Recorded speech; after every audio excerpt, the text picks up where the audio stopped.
Farmaajo shacabka Soomaaliyeed ugu baaqay inay awoodooda isugu geeyaan sidii looga hortagi lahaa faafitaanka xanuunka coronavirus.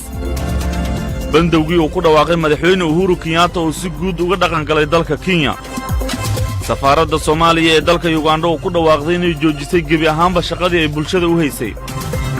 iyo in ka badan 100,000 oo ruux oo xanuunka corona uu ku soo ritay dalka Mareykanka.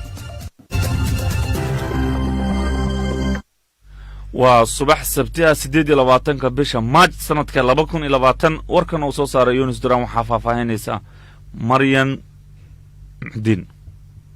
waan maasantahay Axmed Saciid Axmed wax wanaagsan dhageystayaal.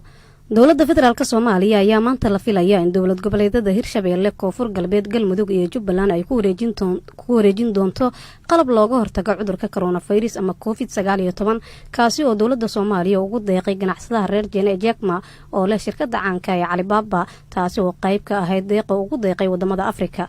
Ra'iisul Wasaaraha Soomaaliya Xasan Cali Khayre ayaa sheegay in abgabkan uu ku wareejiyay Somaliland iyo Puntland isla markaana dowlad goboleedyada kale ee haray lagu wareejin doono. Arrintan ayaa ku soo aadeysa iyadoo shalay kiiskii saddexaad ee coronavirus laga helay magaalada Muqdisho ee caasimadda Soomaaliya gaar ahaan xerada Xalane oo fadhi u ah hay'adaha qaramada midoobay beesha caalamka iyo ciidamada midowga Afrika ee AMISOM waxaana la sheegay in qofka qaba cudurkan uu ka mid ahaa shaqaalaha qaramada midoobay. xukuumadda Soomaaliya ayaa la wareegaysa dugsiga 15 May oo ay gacanta ku haysay dowladda Masar.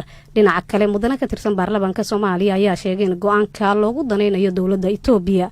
Axmed Maxamed Ibraahin ayaa ka waramaya. wasaaradda waxbarashada hidaha iyo tacliinta sare ee xukuumadda Soomaaliya ayaa la wareegaysa dugsiga 15 May oo ay maamuleysay guddiga waxbarashada reer Masar ee Soomaaliya waxaana la isku afgartay inuu dhaqan galo la wareegida dugsigan 20 bisha Abriil ee sanadkan 2020. wasaaradda waxbarashada ayaa dugsiga 15 May ka dhigi doonta macadka tababarka macallimiinta gabdhaha Soomaaliyeed si sare loogu qaado tayada waxbarashada dalka ayaa lagu yiri warka qoraalka ay ka soo baxay wasaaradda. lama ogaan go'aankan inuu daba socdo talaabadii dhawaan dowladda Soomaaliya uga laabatay taageerada qaraarkii Masar ee wabiga Niilka ee shirka jaamacadda Carabta. markii ay Soomaaliya ka laabatay go'aankii ay ugu codeysay Masar ee ku saabsanaa khilaafka u dhaxeeya Masar iyo Itoobiya ee wabiga Niilka ayaa waxaa soo baxay khilaaf dhinaca diblomaasiyadda ah ee u dhaxeeya Soomaaliya iyo Masar waxaana xusid mudan in safar uu Muqdisho ku yimid wasiirka xogeenka wasaaradda arrimaha dibadda Masar oo kulan la qaatay madaxda sare ee dalka oo ku soo dhamaaday afgarasho la'aan. xildhibaan Mahad Maxamed Salaad oo ka mid ah xildhibaanada golaha shacabka ee baarlamaanka Soomaaliya oo arrintan ka hadlay ayaa waxa uu sheegay in go'aanka dowladda Soomaaliya ay kula wareegayso iskuulka 15 May uu yahay go'aan loogu daneynayo dowladda Itoobiya. xildhibaanku si hadlaya ayaa waxa uu sheegay in dowladda Masar ay ardayda dhigatay iskuulkan lacag la'aan ay wax ku bari jirtay haddana ardaydaasi mustaqbalkooda aanan la hubin. dowladda Itoobiya ayaa dhawaan sheegtay in Soomaaliya ay ka raali gelisay go'aankii ay ugu codeysay Masar shirka jaamacadda Carabta isla markaana dowladda Soomaaliya ay qaaday talaabooyin ay ku raali gelinayso.